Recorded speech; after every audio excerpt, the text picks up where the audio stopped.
नमस्कार, किसान समाचार में आपका स्वागत है। मैं हूं नदीम अंसारी। शुरुआत करते हैं हेडलाइंस के साथ। राष्ट्रपति रामनाथ कोविंद ने राष्ट्रपति भवन के ऐतिहासिक दरबार हॉल में आयोजित भव्य समारोह में पद्म पुरस्कार विजेताओं को पुरस्कार प्रदान किए। समारोह में कृषि क्षेत्र में उत्कृष्ट कार्य करने के लिए किसानों को भी किया गया सम्मानित।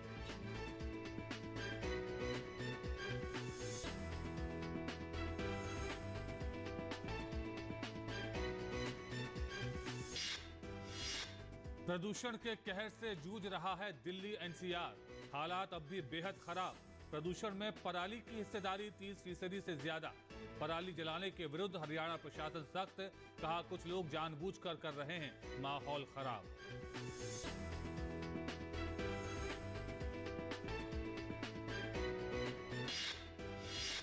बारिश से बेहाल तमिलनाडु के कुछ हिस्सों को फिलहाल राहत नहीं। 10 और 11 नवंबर को तमिलनाडु और आंध्र प्रदेश के कुछ हिस्सों में भारी वर्षा का अनुमान। मौसम विभाग ने तमिलनाडु के 14 जिलों के लिए जारी किया ऑरेंज अलर्ट। एनडीआरएफ की 2 टीमें तैनात। उत्तर प्रदेश के मुख्यमंत्री योगी आदित्यनाथ 10 नवंबर को वृंदावन मथुरा में ब्रज राज उत्सव और हुनर हाट का करेंगे उद्घाटन। केंद्रीय मंत्री मुख्तार अब्बास नकवी ने कहा, हुनर हाट बाजार और अवसर उपलब्ध कराने के लिए एक उचित मंच जो स्वदेशी और वोकल फॉर लोकल अभियान को कर रहा है मजबूत।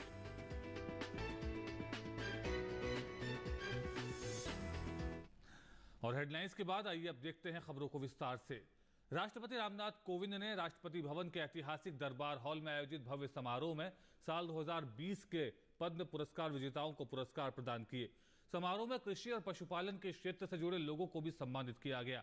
समारोह में उपराष्ट्रपति एम वेंकैया नायडू, प्रधानमंत्री नरेंद्र मोदी, विदेश मंत्री एस जयशंकर सहित कई गणमान्य लोगों ने हिस्सा लिया।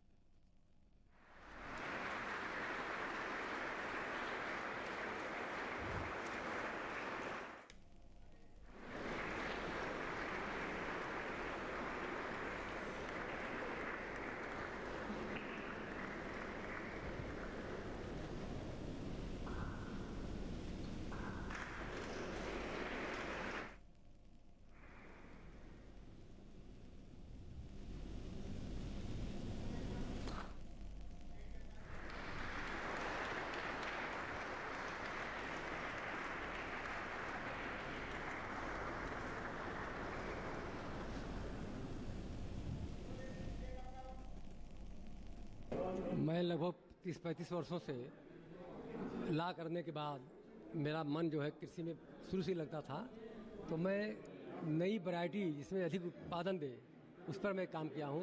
करीब 8-9 वैरायटियाँ हमारी जो है PPFR भारत सरकार में रजिस्टर्ड हो चुकी है। इसमें 2-3 प्रजातियाँ हमारी, एक वसुंधरा दामिनी, गेहूँ में बाबा विश्वनाथ और वसुंधरा मयूरी, बहुत ही लोकल स्तर पर बनारस के कई जिलों में, अगल बगल जिलों में बहुत ही फेमस है। और जिस काम के लिए मुझे जो है पुरस्कार मिला है। जैविक खेती आज की आवश्यकता हो गई है, क्योंकि लोगों का स्वास्थ्य खराब हो रहा है और हमारी धरती माँ का भी जो स्वास्थ्य खराब हो रहा है। इस पर भी मैं काम कर रहा हूँ कि लोग जो है बिना रसायन मुक्त जो है खेती करें, रसायन मुक्त खेती करें। उसके बाद में लोगों का स्वास्थ्य भी अच्छा रहेगा और धरती का भी स्वास्थ्य अच्छा रहेगा और हमारा जलवायु भी जो अच्छा रहेगा। पद्मश्री माशाल्लाह ये हमारे हिंदुस्तान में सबसे बड़ा अवार्ड है, तो अल्हम्दुलिल्लाह ये अल्लाह का इनाम है और हमारी गवर्नमेंट ऑफ इंडिया का बड़ा रिस्पांस है। वो देखते हैं, समझते हैं। जितने यहाँ पूरे हिंदुस्तान में जहाँ भी किसी स्टेट में जो आर्टिज़न उनको बड़ी अप्रिशिएट होती हैं, ताकि हिंदुस्तान में हर काम को आला सतह पर किया जाएगा और फिर उसके ऊपर अवार्डों से नवाजा जाता है। इससे पहले मुझे कई अवार्ड दिए हैं, स्टेट अवार्ड दिया है, उसके बाद नेशनल अवार्ड दिया है, अब शिल्प गुरु अवार्ड दिया जिसमें गोल्ड मेडल होता है। अब अल्हम्दुलिल्लाह आज हमें पद्मश्री के नाम से घोषित किया है, तो ये एक बड़ी इनाम है गवर्नमेंट की तरफ से। तो दरअसल इस इनाम से हमारा समझ ये है कि आर्टिज़नों का काम के साथ दिलजोई हो। क्राफ्ट में बहुत कुछ है, लेकिन क्राफ्ट सबको करके होना चाहिए, जैसा इसको करने का हक है उस तरह करेंगे तो बहुत ही अच्छा है। और हमारे हिंदुस्तान में इस चीज़ का बहुत तवज्जो दिया जाता है और इस वक्त इस ज़माने में हमारे मोदी जी उन्होंने भी इसको बड़ी तवज्जो के साथ ध्यान के साथ दिया और मुझे भी माशाल्लाह पता उनको नज़र है, मुझे नहीं नज़र, तो उन्होंने मुझे इसके लिए पद्म अवार्ड के लिए घोषित किया है। शुक्रिया, इसके लिए मैं बहुत बहुत शुक्रिया अदा करता हूँ। हरियाणा कैथल के जिला कलेक्टर प्रदीप भैया ने कहा कि किसान मान चुके हैं कि पराली जलाने से सिर्फ वायु प्रदूषण होता है, लेकिन कुछ लोग जानबूझकर माहौल खराब कर रहे हैं। इस घटना को लेकर हमने एफआईआर दर्ज की है। प्रशासन बहुत सख्त है। देखिए, कैथल ज़िले में कई जगह समस्या आ रही है जहाँ पर ये फने जला रहे हैं किसान। हमारे बहुत सारे किसान भाई मान चुके हैं इस बात को कि भाई सरकार जब सब्सिडी दे रही है, कस्टम हायरिंग सेंटर बना रही है, तो फने जलाने से फ़ायदा नहीं है, इससे वायु प्रदूषण भी होता है। लेकिन कुछ लोग जानबूझकर ऐसे माहौल को ख़राब करना चाहते हैं जिससे वायु प्रदूषण हो। देखिए, यहाँ ही देखिए, ये इन सिटू मैनेजमेंट इन्होंने करना है, लेकिन थोड़े से में इन्होंने ये लगा दिया आगे, तो इसमें हम एफआईआर करा रहे हैं और प्रशासन बिल्कुल सख्त है अपनी तरफ से। डिप्टी डायरेक्टर एग्रीकल्चर मेरे साथ ही हैं अभी, तो हम बिल्कुल इसमें कोई ढिलाई नहीं होगी, किसी भी तरह की कोई नरमी नहीं बरती जाएगी, बिल्कुल सख्ती से काम लिया जाएगा। तो यही कहना चाहेंगे कि ये इतना मुश्किल काम नहीं है। आप लोग जैसे आसानी के चक्कर में या जल्दबाजी के चक्कर में फने जला देते हैं। सरकार ने कस्टम हायरिंग सेंटर बनाए हुए हैं, सरकार आपको इंडिविजुअल को भी सब्सिडी दे रही है। रेड जोन विलेज के साथ साथ ग्रीन जोन वाले विलेजेस में भी सब्सिडी अब सरकार ने अलाउ की है। हम बिल्कुल इसमें ये कहना चाहेंगे कि वायु प्रदूषण होता है, इससे फसल का, इससे मिट्टी का भी नुकसान है। जल्दबाजी के चक्कर में आप अपनी ज़मीन खुद ही ख़राब कर रहे हैं, आप वायु प्रदूषण कर रहे हैं। और वो वायु प्रदूषण ऐसा नहीं है आपको नहीं छोड़ देगा, वो सबको बीमार करेगा, उससे दिक्कत होगी सबको। देखिए, एनजीटी है जो हमारी commission for air quality monitoring है, वो भी यही कहती है कि भाई आप वायु प्रदूषण ना करें, फने ना जलाएं। इससे एनसीआर में, और जो एनसीआर से बाहर रीजन है वहाँ पर भी होता है। प्रशासन ने पहले भी इसकी मॉनिटरिंग की है, लेकिन अब इसमें कोई नरमी नहीं बरती जाएगी। किसान यूनियन भी हमारे साथ है इस मामले में कि भाई फने नहीं जलाने चाहिए।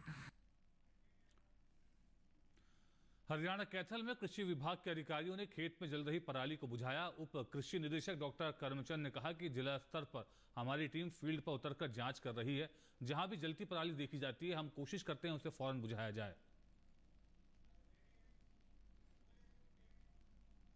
ये लोगों को समझाना पड़ेगा कि ये जो कार्य है बहुत ही असामाजिक कार्य है, इसको बिल्कुल भी आग ना लगाएं, इस पर्यावरण को बचाएं। है सब, हम सब इसमें कहीं ना कहीं से क्षतिग्रस्त होते हैं, चाहे किसी भी तरह से सांस लेने में या ज़मीनों की उपजाऊ शक्ति घटने में।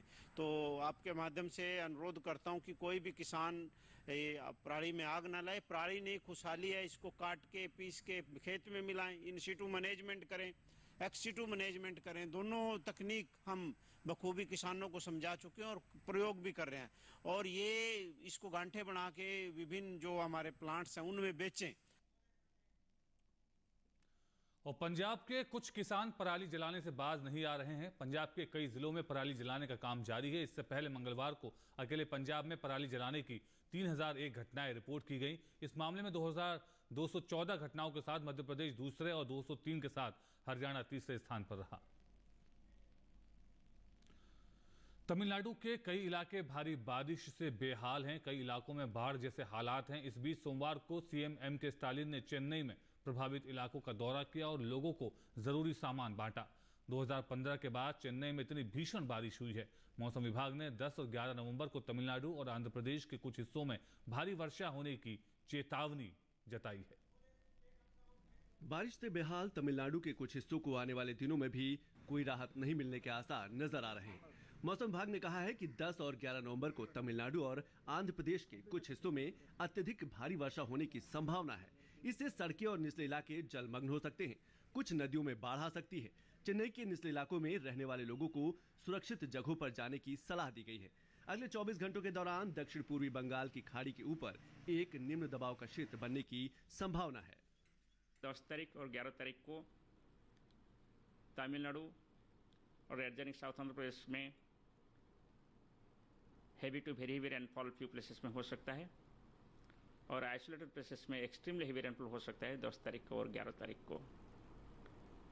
फिर 12 तारीख को रेनफॉल इंटेंसिटी कम हो जाएगा जब ये लो प्रेशर सिस्टम पश्चिम की तरफ गति करेगा। तमिलनाडु में भारी बारिश की चेतावनी के मद्देनजर मदुरै में राष्ट्रीय आपदा मोचन बल यानी कि एनडीआरएफ की 44 कर्मियों की 2 टीमें तैनात की गई हैं। 2 teams are arrived yesterday night in the Madurai district, and in each team 22 personnel are there, having the all equipments and self-contained preparation of the teams. We will meet the any emergency situation and tackle with the situation, and we will conduct any type of operation as IMD alert for the heavy to heavy rain will be there. So flood rescue may be chances to there, and if any water inundation or any flood drowning or will be there, we will conduct operation. मौसम विभाग ने मछुआरों को समुद्र और इसके आसपास के क्षेत्रों में न जाने की सलाह दी है। इस बीच चेन्नई और आसपास के इलाकों में शनिवार रात से हो रही भारी बारिश से बाढ़ की स्थिति बन गई है। अचानक ऐसी स्थिति बन जाने से जनजीवन अस्त व्यस्त हो गया है। उपनगरीय बारिश से इलाकों में बाढ़ जैसी स्थिति बन गई है। इस बीच मुख्यमंत्री एम के स्टालिन ने लगातार दूसरे दिन चेन्नई में बारिश प्रभावित इलाकों का दौरा किया। उन्होंने राहत सामग्री सौंपी और रोयापुरम, पेरम्बूर और आरके नगर के बाढ़ प्रभावित हिस्सों से निकाले गए लोगों को भोजन परोसा। तमिलनाडु के रामेश्वरम में भारी बारिश के कारण सामान्य जीवन बुरी तरह प्रभावित हुआ है। प्रधानमंत्री नरेंद्र मोदी ने रविवार को ही तमिलनाडु के मुख्यमंत्री स्टालिन से बात की और राज्य के कुछ हिस्सों में भारी वर्षा से पैदा हुई स्थिति पर चर्चा की थी। पीएम ने बचाव राहत कार्यों में केंद्र की ओर से हर संभव मदद का आश्वासन भी दिया। उधर तटीय क्षेत्र पुडुचेरी में लगातार हो रही बारिश की वजह से पुडुचेरी में कई जगह जल भराव हुआ। मौसम विभाग के मुताबिक पुडुचेरी में बादल छाए रहने के साथ भारी बारिश होगी। निरंतर बारिश के कारण पुडुचेरी और कराईकल जिलों में 2 दिन के लिए स्कूल और कॉलेजों में अवकाश घोषित किया गया है। Bureau report. विद्युत मंत्रालय ने कहा है कि सरकार के बहुआयामी तथा समग्र प्रयासों के कारण पिछले 3 साल में बिजली की कमी लगभग समाप्त हो रही है। मंत्रालय के अनुसार 2007-08 में भारत में बिजली की किल्लत काफी अधिक 16.6% थी। 2011-12 में 10.6% थी। 2020-21 में बिजली की कमी घटकर 0.4% हो गई। 2019-20 में 0.7% तथा 2018-19 में 0.8% रह गई है। चालू वित्त वर्ष में अक्टूबर तक बिजली की कमी 1.2% रही। चालू वित्त वर्ष में बिजली की कमी में मामूली वृद्धि वार्षिक मानसून के बाद के दबाव के कारण हुई है। साल के अंत तक सामान्य हो जाएगी बिजली की किल्लत। वर्तमान सरकार की विभिन्न योजनाओं के जरिए बिजली की किल्लत काफी घटी है। दीनदयाल उपाध्याय ग्राम ज्योति योजना, समेकित बिजली विकास योजना तथा प्रधानमंत्री सहज बिजली हर घर योजना इसमें शामिल है। निरंतर प्रयासों के कारण लगभग पिछले 7 वर्ष में देश में संस्थापित बिजली क्षमता में 1,55,370 मेगावाट की वृद्धि हुई है। 2007-08 में जो बहुत ज़्यादा बिजली की किल्लत होती थी, अब उसमें काफ़ी हद तक कमी आई है। और प्रधानमंत्री आवास योजना से देश के ग्रामीण और शहरी इलाकों की तस्वीर बदल रही है। गरीबों को बिजली, पानी जैसी तमाम मूलभूत सुविधाओं के साथ गुणवत्ता वाले पक्के घर मिल रहे हैं। उत्तर प्रदेश में भी लाखों बेघर परिवारों को अपने पक्के मकान मिलने से इस सर्दी उन्हें काफ़ी राहत मिली है। इससे न केवल गरीबों का अपने घर का सपना पूरा हुआ है, बल्कि गरीब परिवारों का सर्दी से बचाव भी हुआ है। देखिए यूपी से हमारी ग्राउंड रिपोर्ट।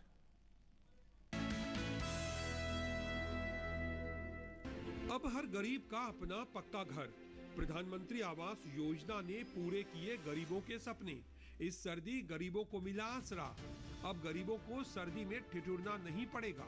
प्रधानमंत्री आवास योजना ने बदल दी तस्वीर। यूपी में लाखों परिवारों के सपने हुए साकार। प्रधानमंत्री नरेंद्र मोदी की पहल पर केंद्र सरकार ने हर गरीब परिवार को पक्का घर देने का लक्ष्य तय किया था, जिसके बाद प्रधानमंत्री आवास योजना ने देश के पिछड़े इलाकों की तस्वीर ही बदल दी। बीते वर्षों में लगभग 2 करोड़ घर सिर्फ ग्रामीण इलाकों में बनाए गए हैं।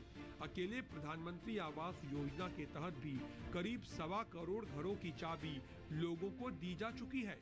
मुझे प्रधानमंत्री आवास योजना द्वारा मकान मिला है। पहले मेरी कच्ची छत पे रहने के लिए व्यवस्था नहीं थी, बारिश में मकान चुचाता था। अब मुझे पक्की छत मिल गई है। मैं प्रधानमंत्री नरेंद्र मोदी जी को और उत्तर प्रदेश के मुख्यमंत्री योगी आदित्यनाथ जी को धन्यवाद देना चाहता हूँ। प्रधानमंत्री आवास योजना से मुझे बहुत हेल्प मिली और बच्चों को भी पक्की छत मिली है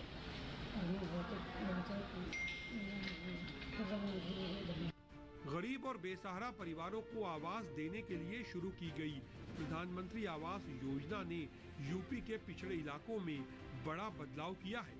मूलभूत सुविधाओं में गांव और शहरों के बीच का अंतर कम हुआ है। प्रधानमंत्री आवास योजना को शौचालय, बिजली और पानी जैसी मूलभूत सुविधाओं से भी जोड़ा जा रहा है। प्रधानमंत्री जी की तरफ से जो आवास योजना का जो है लाभ मिला है, वो मेरे पे छोटी सी ज़मीन थी, काफ़ी समय से मेरा मकान कुछ बन नहीं पा रहा था, तो ये मैंने सर फॉर्म भरा था दूध हमारे जी, तो मेरा सर नंबर आया, यहाँ से फ़ोन गया मेरे पास में कि आपको ऐसे मतलब आपका जो है इसमें नाम आया है लिस्ट में और आपको जो है इसका पैसा मिलेगा। तो सर से मुझे लाभ मिला है और मेरा इसकी वजह से मकान बन पाया है। गरीबों को आवास देने के लिए इससे पहले भी सरकारों द्वारा कई योजनाएं चलाई जाती थी, लेकिन उनमें से अधिकांश भ्रष्टाचार की भेंट चढ़ जाती थी, जिनमें गरीबों को घर देने के नाम पर आवंटित राशि का अधिकांश भाग भ्रष्टाचार की भेंट चढ़ जाता था और मूलभूत सुविधाओं के न होने से घर रहने लायक नहीं होते थे। लेकिन प्रधानमंत्री नरेंद्र मोदी की पहल के बाद पीएम आवास योजना का पैसा सीधा लाभार्थी के बैंक अकाउंट में ट्रांसफर किया जा रहा है और घरों की गुणवत्ता के साथ ही आवासीय कॉलोनी में मूलभूत सुविधाओं की पहुंच भी सुनिश्चित की गई है। मोदी जी की महिमा से पहले कच्चा मकान था, अब कृपा करके इनकी कृपा से पक्का मकान बन गया है, लेंटर वाला। अब कोई दिक्कत नहीं, सब अच्छे से रहते हैं। इस योजना के साथ करोड़ों लोगों की उम्मीदें और सपने जुड़े हैं। प्रधानमंत्री आवास योजना ने गरीब से गरीब को भी ये विश्वास दिलाया है कि मेरा भी अपना पक्का घर हो सकता है। आत्मनिर्भर भारत का सीधा संबंध देश के नागरिकों के आत्मविश्वास से है और घर एक ऐसी व्यवस्था और एक ऐसा सम्मानजनक तोहफा है जो इंसान का आत्मविश्वास कई गुना बढ़ा देता है। टीडी न्यूज के लिए मथुरा से उमर कुरैशी के साथ योगेश कुमार की रिपोर्ट।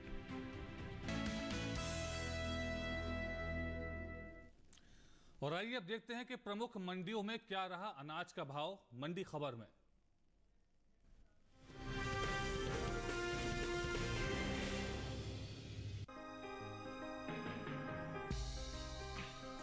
देश भर में इन दिनों रबी गेहूं की बुआई हो रही है। चालू रबी सीजन में गेहूं की बुआई बीते साल से पीछे चल रही है। गेहूं के रकबे में अब तक 1000 हेक्टेयर की कमी दर्ज की गई है। कृषि मंत्रालय की ओर से साल 2021-22 के लिए 29 अक्टूबर को जारी ताज़ा आंकड़ों के अनुसार रबी सीजन में गेहूं की बुआई 34,000 हेक्टेयर में हो चुकी है, जबकि साल 2020-21 के दौरान गेहूं की बुआई का रकबा 35,000 हेक्टेयर रहा था।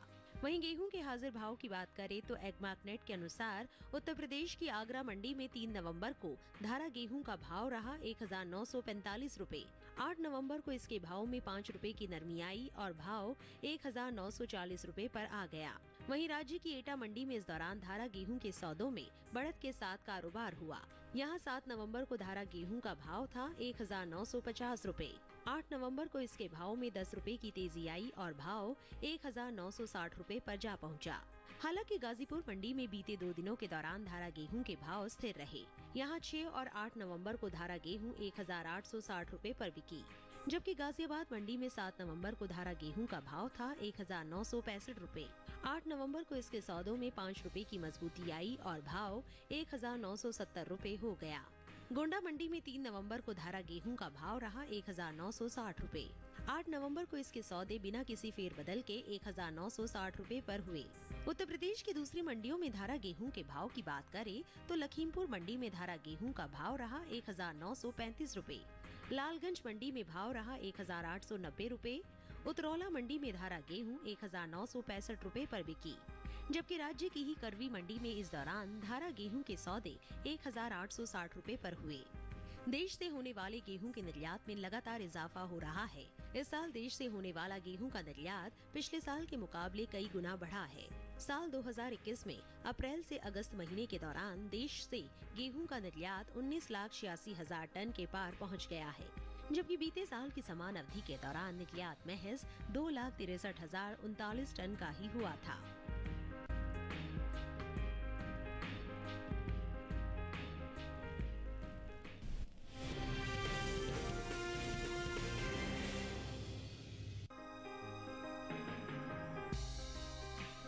इन दिनों देश भर में रबी चने की बुआई चल रही है। चालू रबी सीजन में चने की बुआई बीते साल के मुकाबले पीछे चल रही है। चने के रकबे में अब तक 1 लाख हेक्टेयर की कमी दर्ज की गई है। कृषि मंत्रालय की ओर से साल 2021-22 के लिए 29 अक्टूबर को जारी ताज़ा आंकड़ों के अनुसार चालू रबी सीजन में चने की बुआई 7,77,000 हेक्टेयर में हो चुकी है, जबकि साल 2020-21 के दौरान चने की बुआई का रकबा 9,36,000 हेक्टेयर रहा था। सप्ताह के पहले दिन सोमवार को ज्यादातर कृषि उपज मंडियों में चने के सौदों में उठापटक के साथ कारोबार हुआ। हालांकि कुछ मंडियों में इसके भाव स्थिर रहे। एक्मार्क नेट के अनुसार देश की अलग अलग मंडियों में चने के भाव इस प्रकार रहे। महाराष्ट्र की मुंबई मंडी में 5 नवंबर को चने का भाव रहा 6,000 रूपए। 8 नवंबर को इसके भाव में कोई फेरबदल नहीं हुआ और भाव 6,000 रूपए पर बना रहा। इसी तरह राजस्थान की जोधपुर मंडी में बीते 2 दिनों के दौरान चने के भाव स्थिर रहे। यहाँ 3 और 8 नवंबर को चना 4,725 रूपए पर बिका, जबकि उत्तर प्रदेश की आगरा मंडी में देसी चने के सौदों में नरमी के साथ कारोबार हुआ। यहाँ 3 नवंबर को देसी चने का भाव था 5,560 रूपए। 8 नवंबर को इसके भाव में 10 रूपए की गिरावट आई और भाव 5,550 रूपए पर आ गया। गाजियाबाद मंडी में 7 नवंबर को देसी चने का भाव रहा 6,000 रूपए। 8 नवंबर को इसके सौदों में कोई फेरबदल नहीं हुआ और भाव 6,000 रूपए पर बना रहा। हालांकि पीलीभीत मंडी में देसी चने के भाव में हल्की बढ़त दर्ज की गई। यहाँ 4 नवंबर को देसी चने का भाव था 5,770 रूपए। 8 नवंबर को इसके भाव में 5 रूपए की तेजी आई और भाव 5,775 रूपए पर जा पहुँचा। उत्तर प्रदेश की दूसरी मंडियों में चने के भाव की बात करें तो संडीला मंडी में चने का भाव रहा 5,740 रूपए। मुजफ्फरनगर मंडी में भाव रहा 5,960 रूपए। लखीमपुर मंडी में देसी चना 5,820 रूपए पर बिका, जबकि करवी मंडी में इस दौरान देसी चने के सौदे 4,950 रूपए पर हुए। बता दें कि कृषि मंत्रालय की ओर से साल 2021-22 के खरीफ फसलों के लिए पहला अग्रिम अनुमान जारी किया जा चुका है। फसल वर्ष 2021-22 के लिए 21 सितंबर को जारी पहले अग्रिम अनुमान के अनुसार इस साल देश में दलहन की पैदावार 9.45 मिलियन टन होने का अनुमान लगाया गया है, जो 8.06 मिलियन टन की औसत खरीद दलहन की तुलना में 1.39 मिलियन टन अधिक है।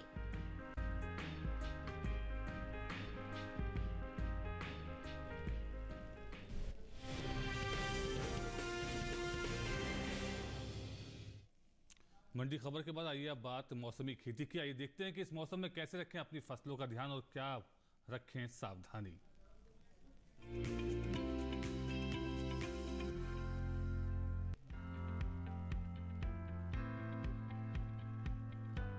असम में धान की कटाई करें, धान के खेत में सिंचाई करते रहे।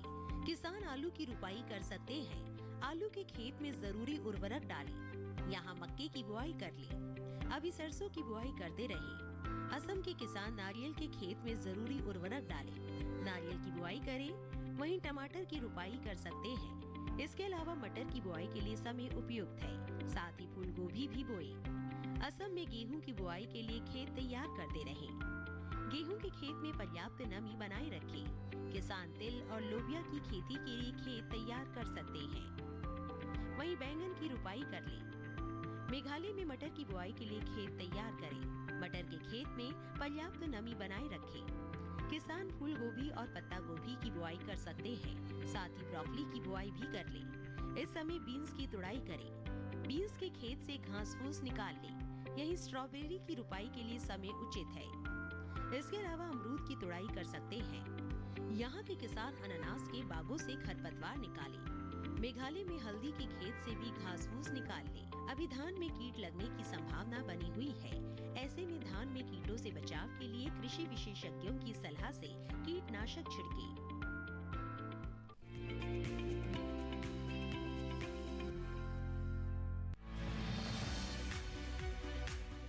इस समय पालक की बुआई की जा सकती है। पालक को मैदानी और पहाड़ी दोनों क्षेत्रों में बोया जा सकता है। मैदानी इलाकों में सर्दी के मौसम में ये ज्यादा बोई जाती है।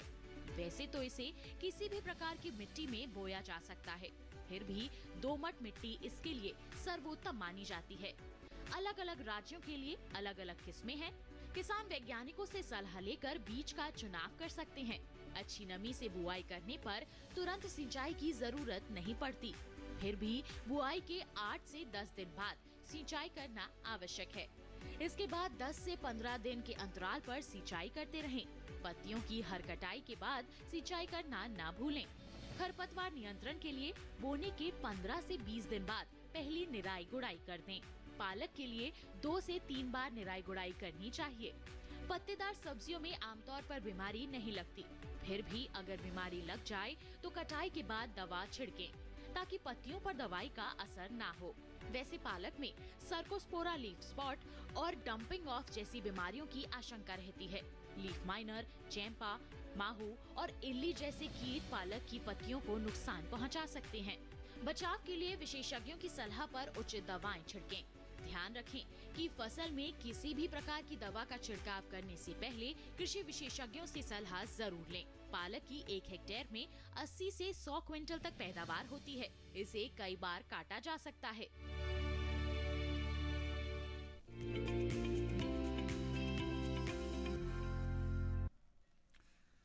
और इसी के साथ किसान समाचार में फिलहाल इतना ही। हमारी पूरी टीम को दीजिए अनुमति। नमस्कार।